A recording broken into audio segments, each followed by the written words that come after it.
کہتے ہیں نجاشی جن کو تو نے پناہ دی ہے جانتا ہے یہ عیسیٰ اور مریم کے بارے میں کیا عقیدہ رکھتے ہیں؟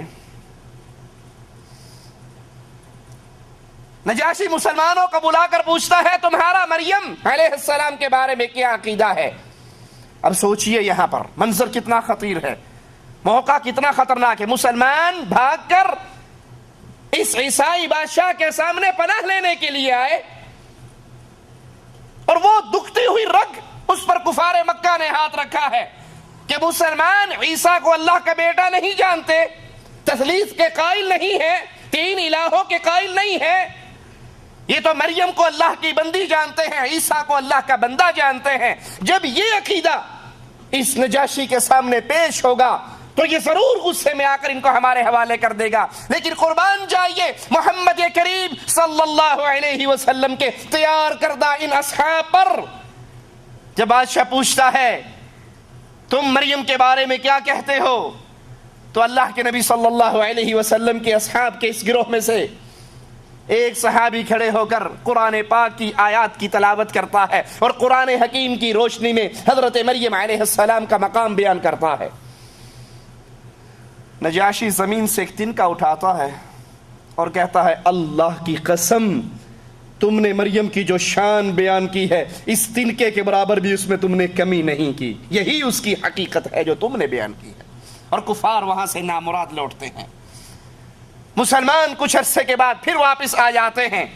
اور پھر تیسری مرتبہ رسول کریم صلی اللہ علیہ وسلم کے صحابہ جب مدینے کی طرف ہجرت کرتے ہیں تو سیدنا عثمان رضی اللہ عنہ وارضا اس تیسری ہجرت کے اندر بھی مسلمانوں کے ساتھ ہیں۔ آپ کی بیوی رقیہ آپ کے ساتھ ہے اور آپ کا بیٹا عبداللہ آپ کے ساتھ ہے۔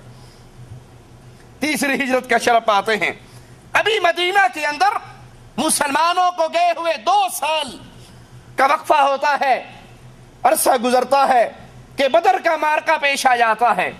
اب صحابہ تیاری کر رہے ہیں میدان جنگ میں جانے کے لیے، اور اللہ کے نبی صلی اللہ علیہ وسلم کی بیٹی حضرت عثمان کی زوجہ حضرت رقیہ رضی اللہ تعالی عنہا بیمار ہو جاتی ہیں۔ شان سنیے، مقام دیکھیے، اللہ کے نبی فرماتے ہیں عثمان تم مدینہ میں رہو، میری بیٹی کا خیال رکھو،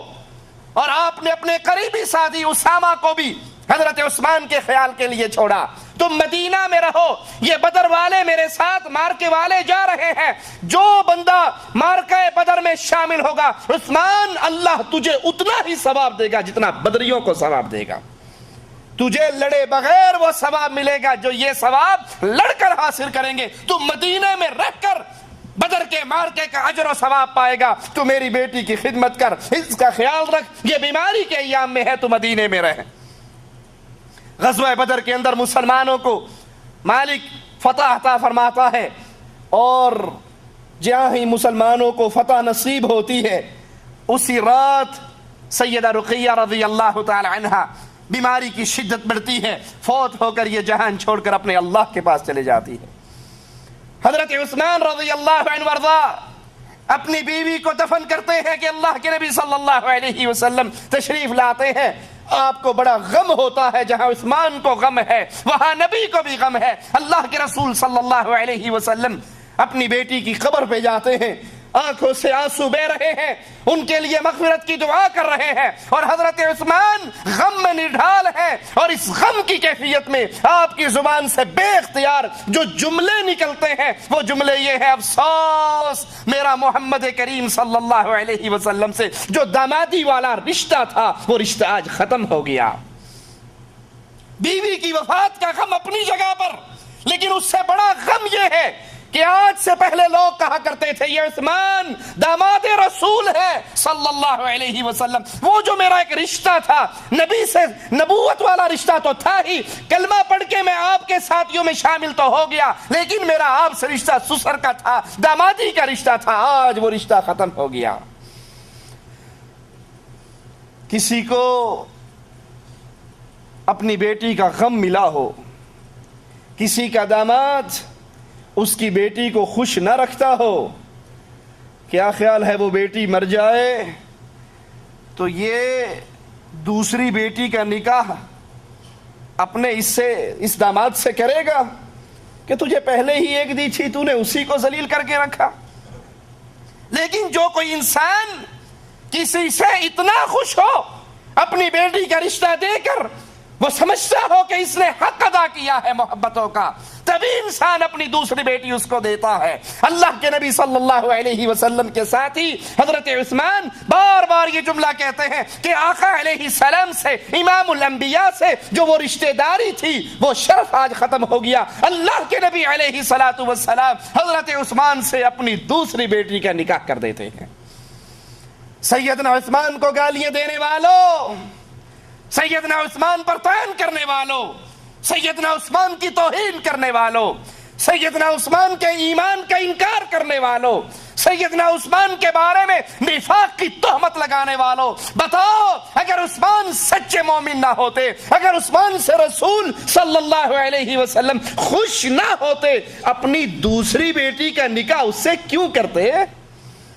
دوسری بیٹی کو ان کے نکاح میں دینا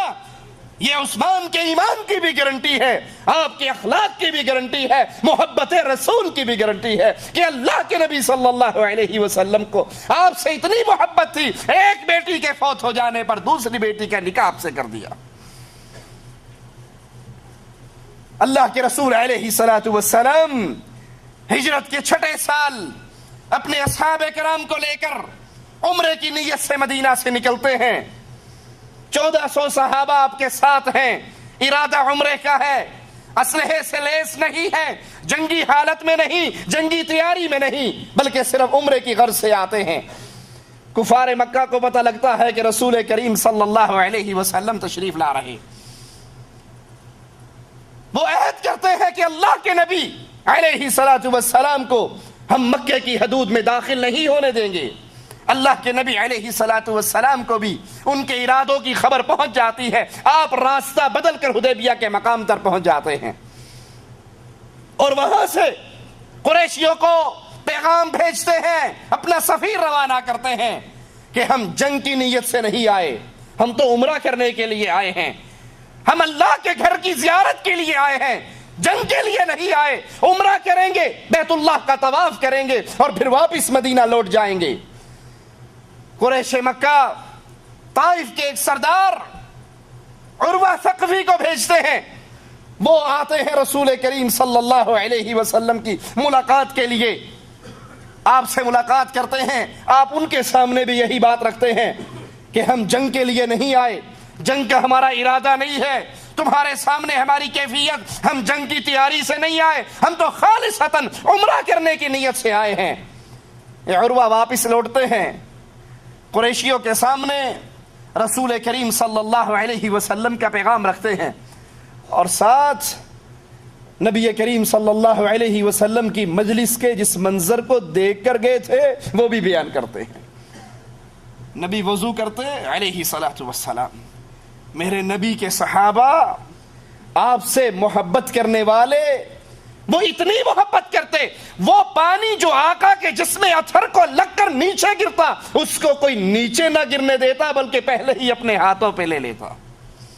اور اگر کسی کے ہاتھ میں پانی کے قطرے نہ آتے وہ اپنے ساتھی کے گیلے ہاتھ پر اپنا ہاتھ لگا لیتا۔ یہ عروہ کہنے لگے، اے قریش مکہ، اے سرداروں، میں نے بڑے بڑے بادشاہوں کے درباروں کو دیکھا ہے، کیسر و کسریٰ کے درباروں میں گیا ہوں، لیکن اللہ کی قسم جو عزت، جو محبت، جو قربانی، جو اثار میں نے محمد کے صحابہ کو محمد سے کرتے ہوئے دیکھا ہے، میں نے دنیا کے کسی بادشاہ کے دربار میں نہیں دیکھا۔ تم جنگ سے باز آ جاؤ اور محمد کریم صلی اللہ علیہ وسلم سے صلح کر لو۔ قریش نہ مانے، آقا علیہ السلام نے ایک اور سفیر کو بھیجا، قریش نے ان کے ساتھ برا سلوک کیا اور واپس لوٹایا۔ پھر رسول کریم صلی اللہ علیہ وسلم کی نگاہ انتخاب محمد کریم صلی اللہ علیہ وسلم کی نظر اپنے پیارے ساتھی عثمان رضی اللہ عنہ وارضاہ پر پڑی۔ سیدنا عثمان کا بڑا مقام تھا اہل مکہ کے ہاں۔ حضرت عثمان جاتے ہیں، اہل مکہ سے کہتے ہیں، مکہ والو، میں اور میرا حبیب، میرے امام اور میرے قائد اور میرے نبی ہماری جماعت اپنے نبی کے ساتھ صرف عمرے کی نیت سے آئی ہے، جنگ کرنے کی غرض سے نہیں آئی، ہمیں عمرہ کرنے دو اور ہم لوٹ جائیں گے۔ کفار مکہ نے کہا اے عثمان ہم تجھے اجازت دیتے ہیں، بیت اللہ خالی ہے، جاؤ طواف کرو، حجر اسود کو چومو، عمرہ ادا کرو، تمہیں کوئی نہیں روکے گا، تم جاؤ، تمہیں اجازت ہے، جاؤ عمرہ کر لو۔ اے عثمان تیری عظمتوں پہ قربان، تیری محبت رسول پہ قربان۔ ہم بھی محبت رسول کے دعوے دار، چہرے پہ داڑھی آ جائے اور بیگم ناراض ہو جائے تو نبی کی سنت کو شیو کر کے بیوی کو راضی کر لیتے ہیں۔ نبی کی بات ماں کی بات سے ٹکرا جائے، ماں کی بات کو سینے سے لگا دیتے ہیں، حدیث رسول کو پشت کے پیچھے پھینک دیتے ہیں۔ اجی مولوی صاحب بات تو ٹھیک ہے لیکن آج تو شادی ہے نا میری، آج تو امی کی بات چلے گی، امی نے کہا ہے ڈھول بجیں گے تو بجیں گے، آج شادی ہے، آج حدیث کی بات نہ کرو، قرآن کی بات نہ کرو۔ بیت اللہ خالی ہے، سامنے موجود ہے، عثمان مکہ میں ہے اور اجازت مل رہی ہے، جاؤ بیت اللہ کا طواف کر لو، جاؤ عمرہ ادا کر لو۔ کہتے اللہ کی قسم میں اپنے نبی کے بغیر اللہ کے گھر کا عمرہ نہیں کروں گا، بیت اللہ کا طواف نہیں کروں گا، حجر اسود کو نہیں چوموں گا، سعی نہیں کروں گا اگر تم میرے آقا کو اجازت نہیں دیتے۔ یہ کیسے ہو سکتا ہے؟ میں اور میرے نبی مدینے سے اکٹھے چلے عمرے کی نیت پہ، نبی اس سعادت سے محروم رہے اور عثمان عمرہ کر کے جائے۔ عثمان بھی عمرہ تب کرے گا جب محمد رسول اللہ کریں گے صلی اللہ علیہ وسلم۔ سیدنا عثمان کے نام پر اپنے بیٹوں کے نام رکھنے والوں، سیدنا عثمان کے ایمان جیسا ایمان بھی تو بناؤ کہ نبی کی بات، پھر کائنات میں کسی کی بات اس نبی کی بات سے ٹکرا جائے، دنیا کے ہر بندے کی بات کو ٹھوکر مار دو، محمد کی بات کو سینے سے لگا لو۔ بیت اللہ موجود ہے، اجازت نامہ موجود ہے، کہتے ہیں عثمان واپس لوٹ جائے گا، بیت اللہ تیرا طواف تب کروں گا جب محمد میرے ساتھ ہوں گے صلی اللہ علیہ وسلم۔ کفار کو بڑا طیش آیا، اپنے نبی سے اتنی محبت، ہم بیت اللہ کے طواف کی اجازت دے رہے اور یہ کہتے ہیں نبی کے بغیر نہیں کروں گا۔ کفار مکہ سیدنا عثمان کو مکہ میں ہی روک لیتے ہیں، مسلمانوں تک خبر پہنچ جاتی ہے سیدنا عثمان رضی اللہ عنہ وارضاہ شہید کر دیے گئے۔ مسلمان شدید غصے میں آتے ہیں، غصے میں آ کر عثمان کے خون کے